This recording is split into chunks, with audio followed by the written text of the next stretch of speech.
Hi again, I'm Katherine Robertson-Pilling, and I am a strategic creativity coach, a speaker, and an author of The Wheel of Creativity, Taking Your Place in the Adventure of Life. I'm in the middle of a series here. We're kind of winding it down over the next couple of days on self-care. It's based on a blog post that I did on May 1st, which you can find at wheelofcreativity.com.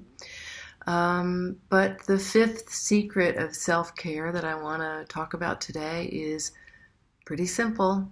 You're only human. So I think it's the question these days. What does it mean to be human? And is it enough to be human? There is so much expectation of us. I mean, I remember, I'm going to give away my age here, but I remember when emails came into being the first time, and the internet and, cell phones, which wasn't that long ago. I worked for the first cellular telephone company service provider in the United States. It was Ameritech Mobile Communications, and we were in Chicago. And our job was to create perceived need. That was, I worked in the advertising department. And I always joke that we did a really good job, didn't we? Because now you can't live without it.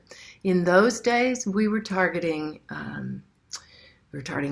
attorneys, physicians, people whose time was billable. They had billable hours. And so some of our ads were like your car is your mobile office. And it's crazy because in these days, I mean, the size of the first cell phone was like this big, the first handheld, and it cost $4,000. Can you imagine? And, and we created this thing now where we're supposed to be operating 24/7. If you call somebody and you can't get through to them, that's like not acceptable. And this is not really sane, this world we've created for ourselves.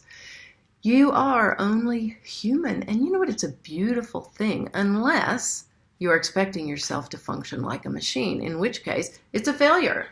So I would like to suggest that being human is a deep privilege to be alive as a human being, and that it is something you can only succeed at when that's exactly what you expect yourself to be.